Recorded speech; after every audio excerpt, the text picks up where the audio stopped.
Hola, bienvenido a una transmisión más de Semilla Compañerismo Cristiano. Estamos seguros de que nuestro recorrido a través del primer libro de los Reyes será de edificación para tu vida.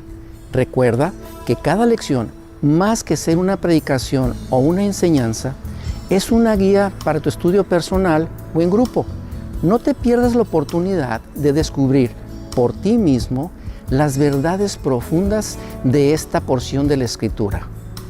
Una vez más, bienvenido.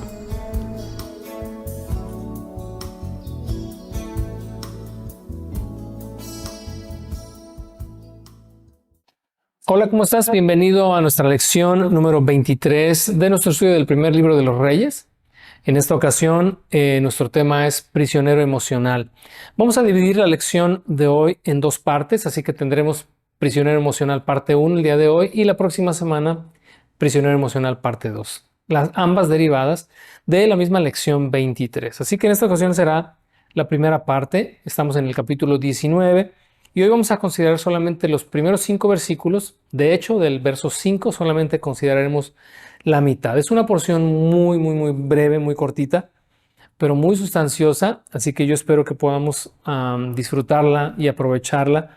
Las semillas en casa van a tener mucho de dónde extraer para retroalimentar, para intercambiar opiniones.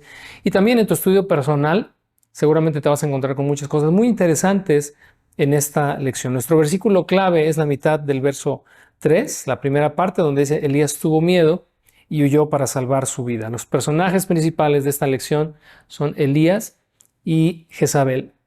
La actitud expuesta que tenemos en esta o en nuestras lecciones para Semillas en Casa es que Elías dejó que sus emociones fluyeran sin control, lo que le llevó a un cuadro depresivo muy intenso. El objetivo general de esta lección es reconocer que las emociones descontroladas pueden generar condiciones críticas de inestabilidad mental y espiritual. Antes de comenzar, te quiero decir que mi intención no es hacerla de psicólogo en esta ocasión, no soy un profesional en la materia, pero creo que a manera de una vista muy general de esta historia, hay cosas que pudiéramos extraer que nos pueden ayudar, porque todas las personas, todos los seres humanos tenemos algo en común, que son las emociones. Y estos no son sino sentimientos, ¿verdad?, intensos o alteraciones del ánimo que son una respuesta a factores internos o factores externos. ¿Y qué nos referimos con esto? Bueno, que hay situaciones que nos llevan a situaciones en nuestro interior, en nuestros pensamientos, que nos llevan a emocionarnos o alterarnos, pero también hay cosas que vienen desde afuera. Y aunque se espera que como creyentes que hemos recibido del Espíritu Santo el don del dominio propio tuviéramos el control sobre las emociones, la realidad es que muchas veces por descuido o por cualquier otra razón caemos presa de nuestros propios sentimientos, de nuestras propias emociones, y caemos en una espiral que nos puede llevar a condiciones de crisis de las que no podríamos salir si no es por la ayuda de Dios. Esta último lo veremos en la próxima lección, es decir, la segunda parte de esta lección. Nos enfocaremos en ver cómo Dios nos ayuda y cómo Dios nos saca de nuestras crisis emocionales. Esta primera parte, el enfoque completamente es en la crisis, completamente es en la vida de Elías y en lo que le lleva, los pasos que le llevan en esta espiral descendente a una depresión profunda. Es interesante que la Escritura nos muestre esta parte de la historia de Elías, siendo él quien fue un profeta poderoso, lleno del Espíritu de Dios. Sin embargo, bueno, como cualquiera de nosotros, tuvo un mal momento. Pues la lección de hoy nos va a ilustrar precisamente este proceso hacia abajo, esta espiral descendente. Como te decía, lo que vamos a considerar son los versos 1 al 5. Y antes de comenzar con la lectura, quiero poner una pregunta sobre la mesa. ¿Cuántas emociones podemos experimentar los seres humanos? Bueno, en la preparación de esta lección y en alguna breve investigación al respecto, me encontré con que hay muchas opiniones en cuanto a cuántas y qué tipos de emociones son las que las personas experimentamos. Pero me quiero quedar con que se pueden dividir en dos grandes grupos. las negativas y las positivas, o en este caso las desagradables y las agradables. En las desagradables pudiéramos hacer un listado como este que pudiera de alguna manera pues, generalizar casi cualquier emoción negativa o desagradable. Es la ira, la ansiedad, la confusión, el disgusto, el horror, el enfado, la envidia, el miedo, entre muchas otras. Y en el grupo de las agradables pudiéramos mencionar la admiración, la alegría, el amor, la calma, la diversión, el éxtasis, la satisfacción, el triunfo, etcétera, etcétera, etcétera. Dos grandes grupos que tienen todas y cada una de ellas algo en común. Las emociones son pasajeras. No hay una emoción que no tenga esta característica. Y cuando hablo de una emoción, hablamos obviamente de la característica que generaliza a las emociones.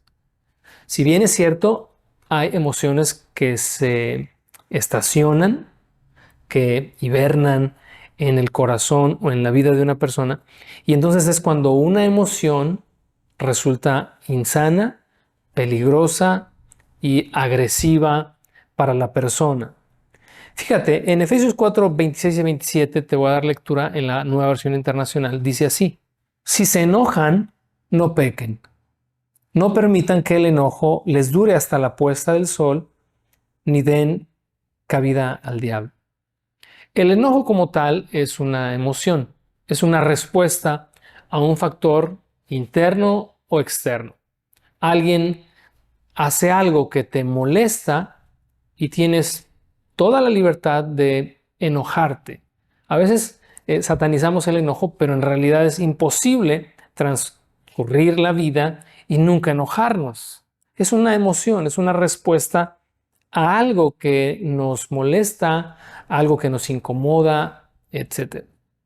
Pero como las emociones tienen esta característica de ser pasajeras, de ser temporales, entonces el apóstol Pablo escribe: si se enojan, pues nada más cuídense de no pecar. Y luego añade: no permitan que el enojo les dure hasta la puesta del sol, ni den cabida al diablo. Cuando el enojo se estaciona en el corazón, se alarga el tiempo que consideraría uno normal o apropiado para responder con esta actitud de enojo, corremos un peligro grande. Y así pudiéramos hablar de cualquier emoción, porque también, fíjate, las emociones positivas o las emociones agradables tienen que ser pasajeras. Imagínate que te encuentras a alguien que está alegre, que brinca, que está en un éxtasis y le preguntas: oye, ¿qué te pasó? ¿Por qué estás tan contento? No, pues es que me saqué un premiecito de la lotería, me saqué 10,000 pesos. Y órale, ¿cuándo te lo sacaste? No, pues hace un año. No sería normal, ¿estás de acuerdo? Que un año después la emoción permanezca, aun cuando es una emoción positiva. Así que todas son pasajeras. Esto es punto de partida para lo que vamos a considerar en la experiencia de Elías, quien es nuestro personaje principal. Ahora, Elías, siendo, como te mencioné hace un momento, un hombre poderoso, un profeta fiel y un referente en el ministerio profético, como tal vez, ¿verdad? El mayor de los profetas del Antiguo Testamento. Ciertamente Jesús mencionó que Juan el Bautista era el mayor de todos los profetas nacidos de mujer. Pero hablando del Antiguo Testamento, pues obviamente Elías va a la cabeza. Tan es así que en esta transfiguración que Jesús tiene delante de sus 3 discípulos, aparece Moisés, que representa la ley, y aparece Elías, que representa a los profetas. En ellos dos está representada la ley y los profetas. Pero este hombre poderoso, en palabra y en obra, estaba hecho del mismo material que estamos hechos tú y yo, y estaba sujeto a las mismas emociones a las que estamos sujetos tú y yo. Y antes de continuar, quiero hacer un paréntesis, porque desafortunadamente en la vida cristiana a veces no nos permitimos ser humanos. Ponemos estándares en nosotros mismos y los trasladamos también a la vida de los demás, y de alguna manera buscamos reprimir lo que es común a la humanidad, las emociones. Un cristiano no puede estar triste, un cristiano no se puede enojar, un cristiano no puede responder hablando de las emociones desagradables, no puede tener ninguna de esas características. Pero fíjate que son emociones que si están controladas y que si están solamente pasajeras y obviamente bien direccionadas, pues ninguna de ellas como tal pues es maligna. Bueno, ¿todo esto por qué? Porque Elías, dice Santiago, capítulo 5, verso 17, lo siguiente. Elías era un hombre de sentimientos semejantes a los nuestros. He leído en la Reina Valera actualizada. Elías era un hombre de sentimientos semejantes a los nuestros. Sentimientos, como lo dice la Reina Valera 60, lo define como pasiones. Dice, era sujeto a pasiones igual que nosotros. Tiene que ver con las emociones, con los afectos o, valga la redundancia, con lo que se siente, lo que se percibe. Y Elías, lo que está diciendo Santiago, es que era un hombre como tú y como yo. Ahora, antes de comenzar la lectura del verso 1, vamos al contexto previo, porque lo que pasa en los primeros 5 versículos del capítulo 19 está íntimamente relacionado con lo que se desarrolló en nuestras últimas lecciones. Viene de un periodo de 3 años y medio, recordarás. Elías viene de situaciones que creo emocionalmente le desgastaron. ¿Qué fue lo primero? Bueno, lo primero fue que decretó una sequía. Una vez que decretó una sequía, Dios lo envió a un arroyo para ser alimentado por los cuervos y ocultarse ahí y estar por mucho tiempo, un tiempo que no sabemos de esos, dentro de esos 3 años y medio, pudo haber sido 1 año o pudo haber sido 2 años o cualquier cantidad de días. Estuvo ahí alimentado por los cuervos y le llevaban una torta por la mañana, una por la tarde y bebía agua del arroyo. Cuando el arroyo se secó, entonces el Señor le mandó a vivir a Sarepta, al amparo de una viuda que era muy pobre, y entonces estuvo también ocultado ahí hasta que se cumplieron los 3 años y medio. Eso ya sería, dime tú, sino suficiente razón como para entrar en desesperación o en algún tipo de crisis como persona. La Biblia no lo dice, no estoy diciendo que así fue, pero imagínate que te recluyes 3 años y medio de tu vida solamente para que el rey que te está buscando para matarte no te encuentre, porque eso también ya lo revisamos. Acab lo estuvo buscando por 3 años y medio para matarlo. Pero bueno, una vez que Dios le da luz verde, Elías debe confrontar a Acab. Una vez que le confronta, desafía a los profetas de Baal. Una vez que los desafía, ¿te acuerdas? Después de que cayó fuego del cielo, Elías entra también en una situación grotesca de tener que degollar a más de 400 hombres. Seguramente no los degolló él a los 400, tal vez con la ayuda de quienes los prendieron, pero él participó de eso y creo que emocionalmente a ti y a mí nos dejaría en una crisis emocional el tener que, si no hacer, por lo menos presenciar la muerte de más de 400 personas. Eso fue una masacre, fue un baño de sangre impresionante. Y él era un profeta, él no era un hombre de guerra, él no era un David, él no era un Saúl, él era un profeta. Luego de eso, oró intensamente, dice, y volvió a llover. Y para culminar, una vez que iba a comenzar la lluvia, dice que Dios le dio una fuerza sobrenatural para correr más rápido y llegar al mismo tiempo a la ciudad junto con Acab, que iba en su carruaje. Todo esto junto, yo sé que uno lo ve y dice, bueno, pues no es para tanto, lo leímos brevemente, ¿verdad? O lo pudieras leer brevemente en el capítulo anterior.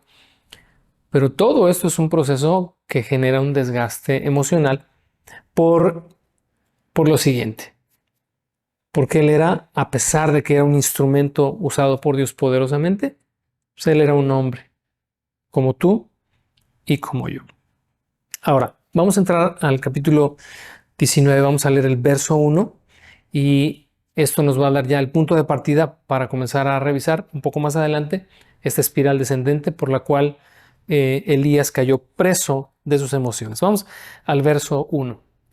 Cuando Acab llegó a su casa, le contó a Jezabel todo lo que Elías había hecho, incluso la manera en que había matado a todos los profetas de Baal. Este va a ser de alguna manera el verso que crea un puente entre lo relatado en el capítulo anterior y lo que viene ahora en el capítulo 19. Aquí, ¿qué es lo que tenemos? Aunque no se menciona, creo yo que sí hay detrás de estas letras una expectativa que Elías ya se había formulado. Y lo digo porque en la medida que avanzaremos en el capítulo 19 nos daremos cuenta que tal vez lo que Elías estaba esperando es que este ciclo que él consideraba quizás cerrado, estos 3 años y medio, desde que decretó la sequía hasta que oró para que lloviera, este ciclo para él le generaría la expectativa de que tanto Acab como, si no su mujer, por lo menos Acab, pondrían orden en el reino, pondrían orden en su casa y que el pueblo volvería nuevamente sus ojos a Dios. Esta era la expectativa que Elías pudo haberse planteado, de que había cerrado finalmente el ciclo, que su sacrificio de esos 3 años y medio habría valido la pena, que haberse ocultado por tanto tiempo, que haberse alimentado mientras estuvo con la viuda de solamente pan y agua, habría valido la pena. Esto en cualquiera de nosotros, en cualquiera que sirve al Señor, genera expectativas. No se sabe dónde está Elías en este momento, tal vez está ya en su casa o en algún lugar descansando y considerando que finalmente había concluido esta fase de su ministerio con éxito. Pero mientras Elías posiblemente está así, Acab está contándole a su mujer cómo Elías había asesinado o había matado a los profetas de Baal. Vamos al verso 2. Y en el verso 2 tenemos un cambio o tenemos un estímulo externo. Recuerda que las emociones se derivan ya sea de un origen al interior de la persona o externamente. El verso 2 nos ofrece esto, el cambio o el estímulo externo. Leemos el verso 2 que dice así. Entonces Jezabel le mandó este mensaje a Elías: que los dioses me hieran e incluso me maten si mañana a esta hora yo no te he matado, así como tú los mataste a ellos. Tranquilamente, en donde quiera que Elías estuviera, le llegó este mensajero y le dijo de parte de Jezabel: mañana a esta hora tú vas a estar en las mismas condiciones en las que están mis profetas. Esta amenaza era una amenaza real. No pudiéramos en absoluto suponer que era un ardid o blofear algo que Jezabel sería incapaz de hacer. No, era una amenaza real porque Jezabel era una mujer malvada, era una mujer perversa. De hecho, en el capítulo 18, en el verso 4, vimos que ya había ordenado la muerte de todos los profetas en Israel. Y también lo vimos en el capítulo 18, verso 9, que ella era promotora y protectora del culto a Baal. Por lo tanto, es como si Elías hubiera picado el avispero, había despertado a la leona, y entonces en el momento en el que Jezabel se entera de lo que Elías ha hecho, el mensaje de Jezabel tiene toda la intención, literalmente, de destruir a Elías. Es interesante porque su marido también ya lo leímos en el capítulo 18, ya había determinado buscar a Elías para acabar con él. Y Elías durante 3 años y medio estuvo despreocupado, tranquilo, ya sea en el arroyo o en Sarepta en casa de la viuda. Él no tuvo ningún problema con eso. Ahora, ¿cuál debió ser su actitud ante esta amenaza? Me voy a adelantar y abrir un panorama hipotético, ¿verdad? En el cual Elías, Es decir, si la historia hubiese corrido diferente, ¿qué es lo que uno esperaría leer después de que Jezabel le amenaza?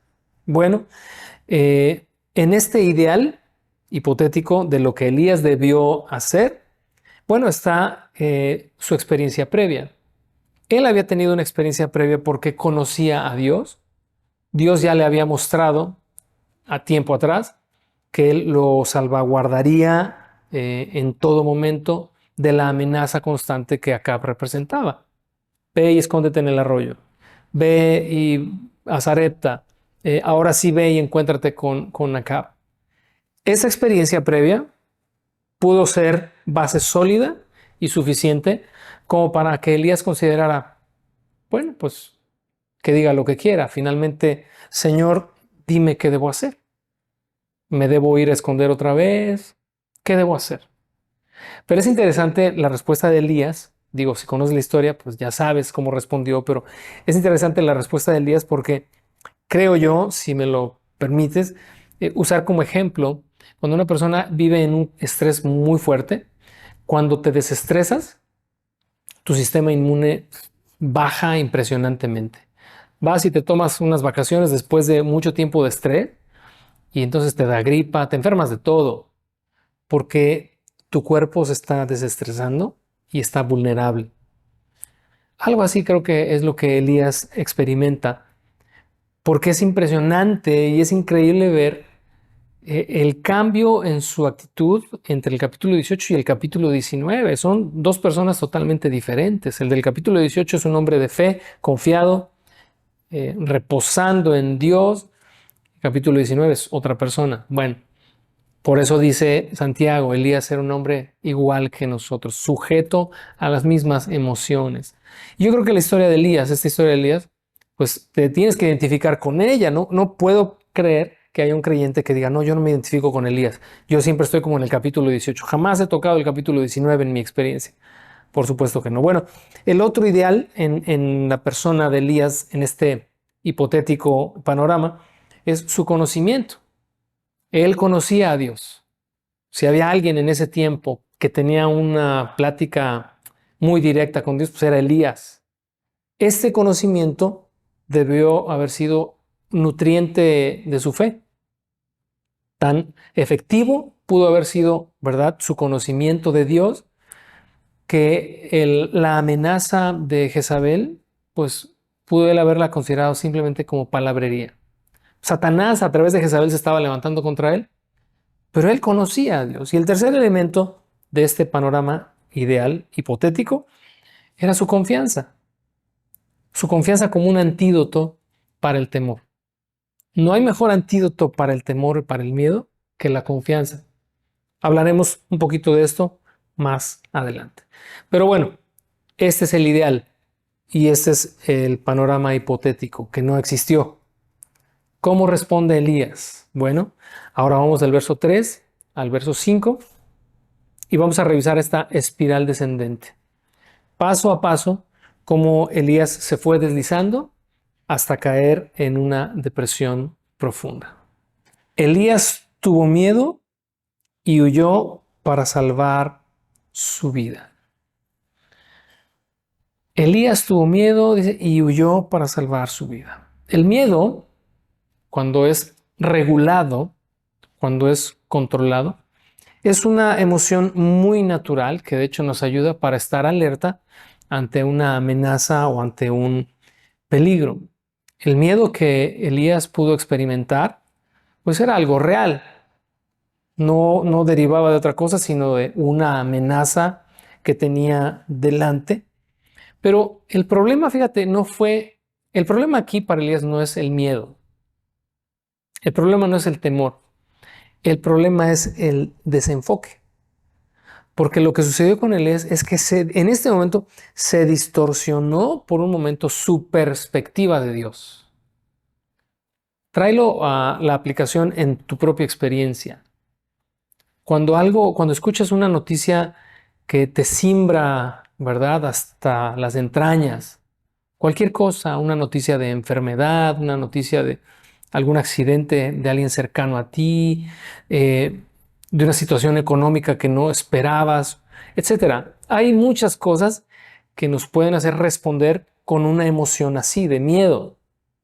Y no está mal, pero está mal cuando nos desenfoca, cuando distorsiona nuestra perspectiva de aquel en quien tenemos que confiar.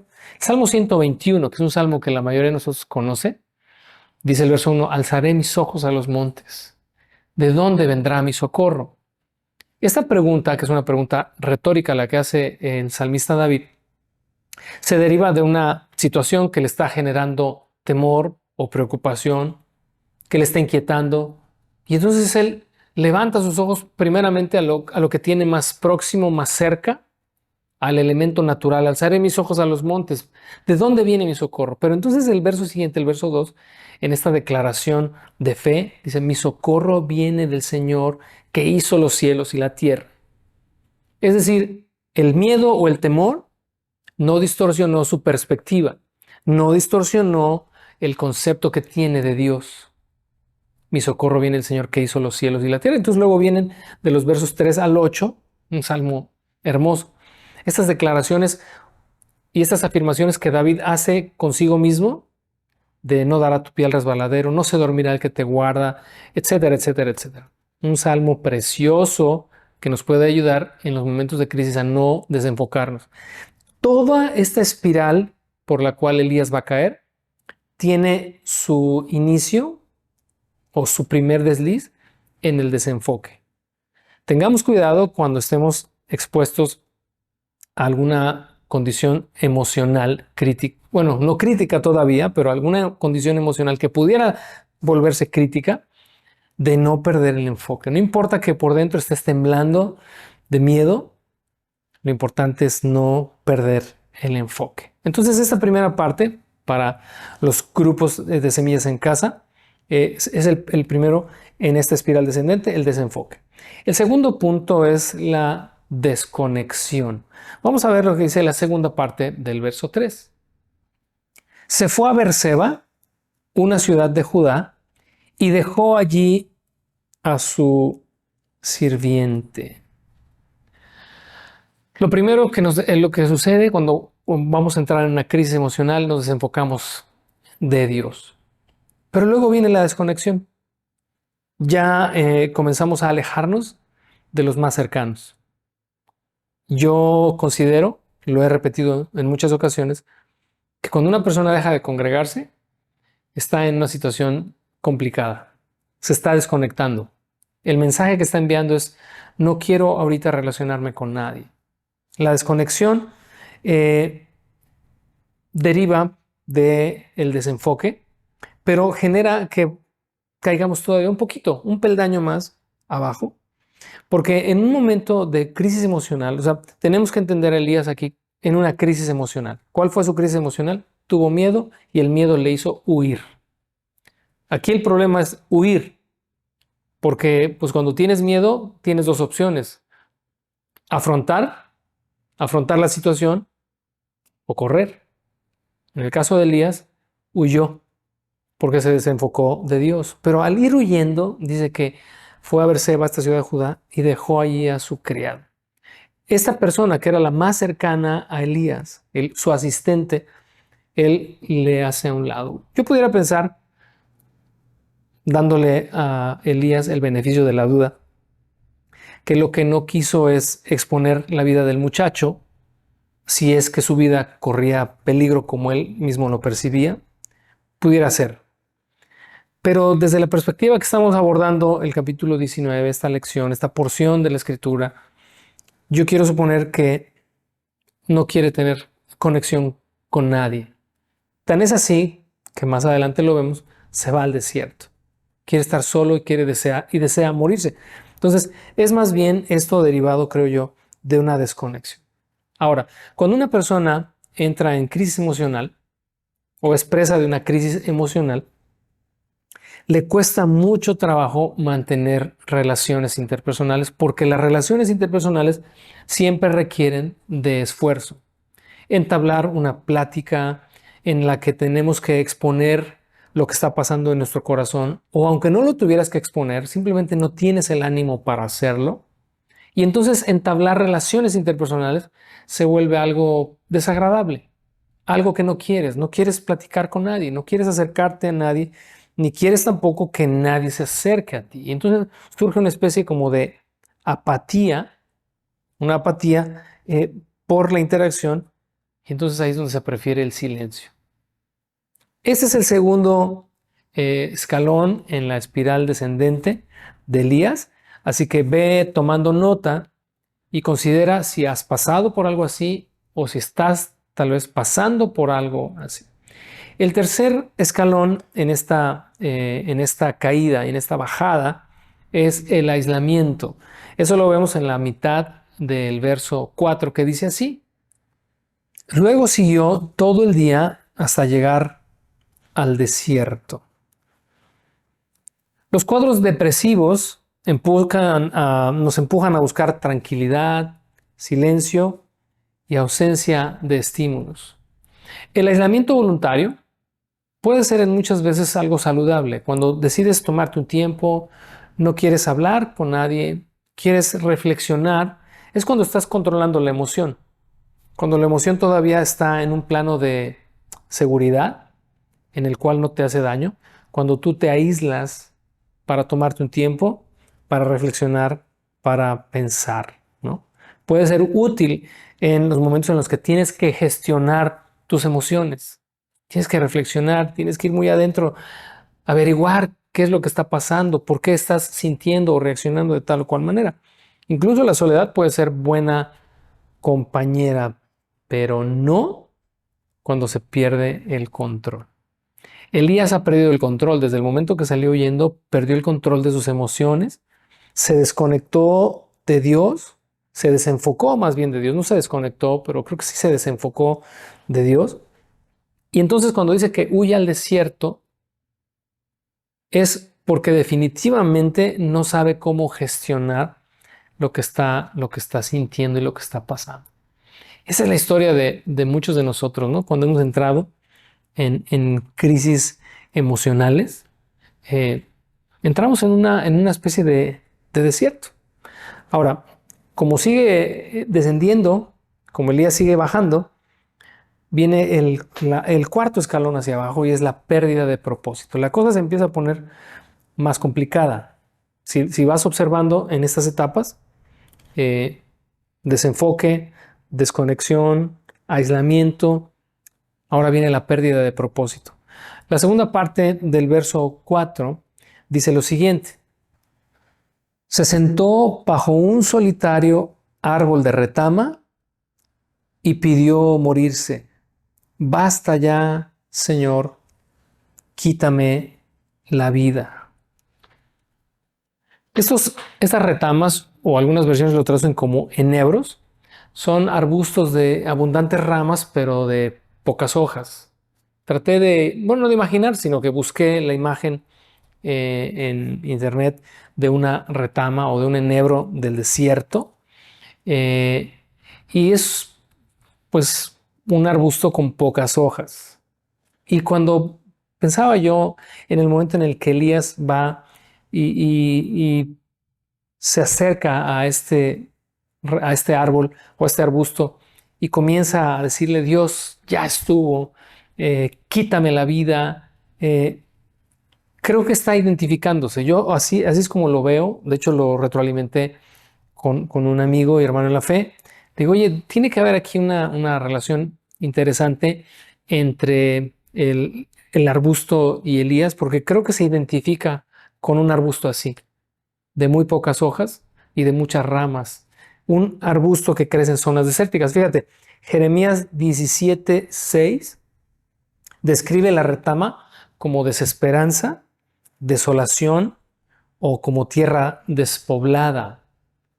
Creo que la retama expresa o refleja más bien la condición interna de Elías. Cuando estaba yo pensando en esto, recordé una etapa de mi vida en mi juventud porque solía ser muy depresivo, caía en depresiones internas muy constantemente, pero cuando veía yo algo o alguien en una condición que reflejara como yo me sentía, había una identificación. Bueno, es un tema largo, pero creo que lo que está pasando aquí en Elías es eso.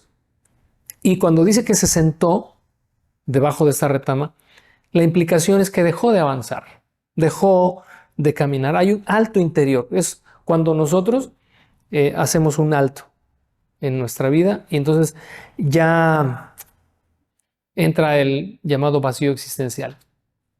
Ya la vida no tiene mucho propósito. Observa, observa la espiral descendente.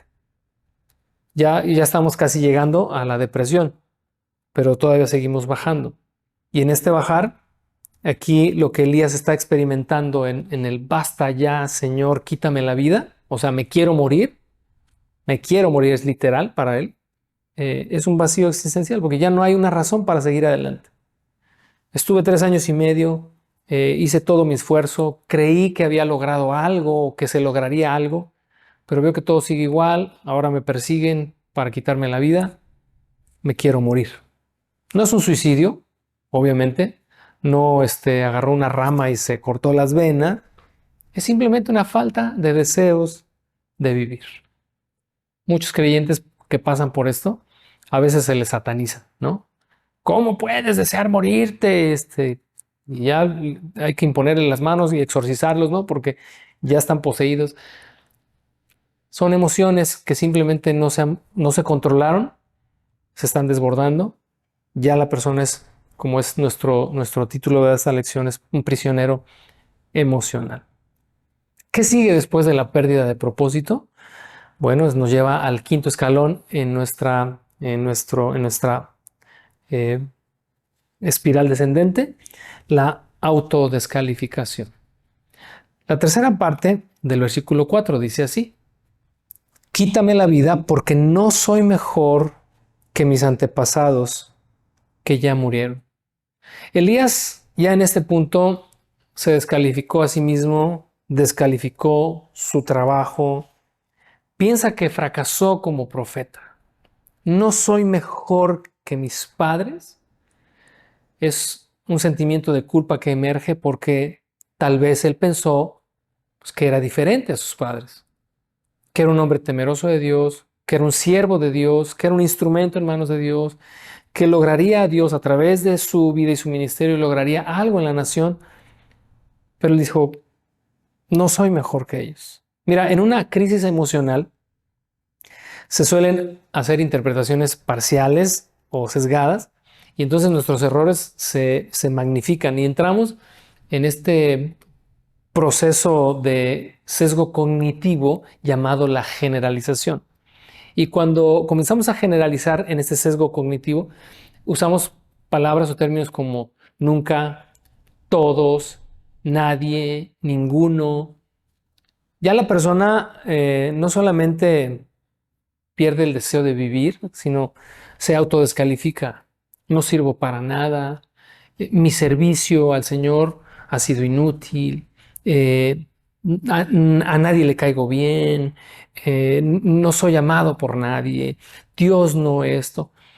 Estamos generalizando. Es un sesgo cognitivo llamado la generalización, pero comienza a fluir cuando ya estamos a las puertas de una depresión profunda. Y Elías, fíjate que vivió cada uno de estos procesos y cada uno de estos pasos y ahora se está autodescalificando. Quítame la vida porque no soy mejor que mis padres. Soy exactamente igual que cualquiera y tengo las mismas debilidades que cualquiera, etcétera, etcétera. Bueno, esta fase pues ya es la puerta para una depresión profunda que tenemos ahí en el verso 5, en la primera parte, que dice así. Entonces se acostó y durmió debajo del árbol. Este dormir debajo del árbol definitivamente representa una depresión profunda. Cualquiera que ha pasado por depresiones profundas sabe que dormir es lo único que la persona quiere. Quiere dormir y no despertar. El cuadro que tenemos en Elías, me quiero morir, quítame la vida. Dormir también para evadir la realidad. No se quiere pensar en nada. La persona no quiere torturarse a sí misma con esta crisis y entonces prefiere dormir, porque al dormir evade la realidad. Elías se convirtió de una manera rápida, sí progresiva, pero muy rápida, en un prisionero emocional. En nuestro país, en México, 2 de cada 10 personas, fíjate, padecen depresión. Y en este número del 20% de la población, creo que no se considera a aquellos que no se han diagnosticado o aquellos que viven su depresión en soledad, que no la comparten con nadie, pero que viven arrastrando la cobija todos los días. El número o el porcentaje pudiera ser mucho, mucho mayor. Ahora, hay múltiples factores que llevan a las personas a la depresión. Algunos pueden ser temas en la química de su cuerpo, en algunos puede ser el estrés, en algunos puede ser una condición continua, ¿verdad? De temor, de miedo, de angustia, de no poder salir adelante.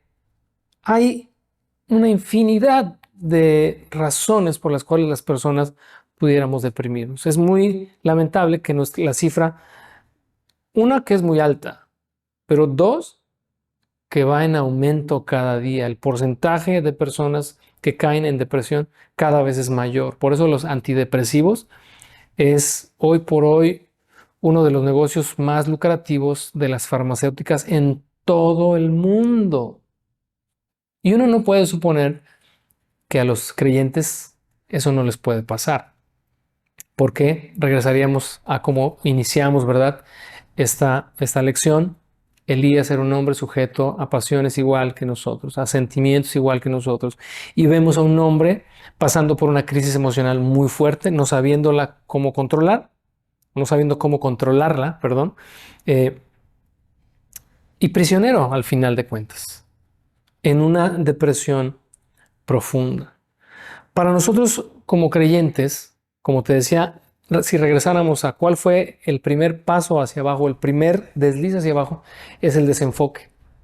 Quiero, obviamente, como te comenté, esta lección la vamos a dividir en 2, porque en esta primera parte estamos abordando solamente la espiral descendente. Las cosas que pueden llevar a una persona a una depresión o cualquier otro tipo de crisis emocional. En la segunda parte, es decir, a partir de la segunda mitad del verso 5 y hasta el verso 21, que es el último verso del capítulo 19, consideraremos la intervención de Dios. Es decir, esta lección no tiene así como que un cierre en cuanto a ese es el problema y esa es la solución o la respuesta de Dios, porque es una lección extensa. Así que nos vamos a dejar así, vamos a dejar el ciclo abierto para cerrarlo la próxima semana.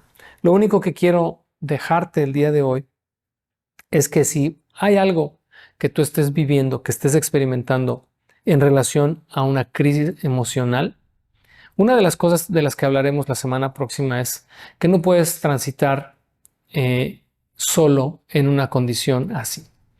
Acércate con un hermano en la fe, o si sientes que ese hermano en la fe o esa hermana en la fe no van a entenderte, acércate con un amigo, acércate con tu pastor, acércate con alguien que te pueda ayudar, pero sobre todas las cosas, vuelve a enfocar tu visión de Dios. Porque el Salmo 121 pudiera, no solo ese, sino muchas partes de la Escritura, pero el Salmo 121 te pudiera ayudar para reenfocarte. Y eso pudiera ser una puerta de salida para la crisis que estás viviendo. Como les decía, para las semillas en casa, los grupos en casa y para el estudio personal, hay mucha tela de donde cortar, hay mucho que revisar, hay mucho que reflexionar en esto. Solamente te he dado los puntos de partida, pero puedes hacer de esta lección algo muy profundo en cuanto a la revisión de tu corazón y de tus pensamientos en este o en el tenor del tema de esta ocasión. Nos vemos la próxima semana en la lección 23.2 para revisar esta espiral ascendente en la intervención de Dios a favor de sus hijos. Que Dios te bendiga. Esperamos que lo que hemos considerado el día de hoy te anime principalmente a profundizar más en el texto bíblico, pero que de igual manera te guíe a hacer las aplicaciones prácticas que necesitas para crecer y madurar en el Señor. Ya sea que estés participando en una semilla en casa local o nos sigas desde cualquier otro lugar, gracias por acompañarnos. Nos vemos en nuestra próxima transmisión. Hasta pronto.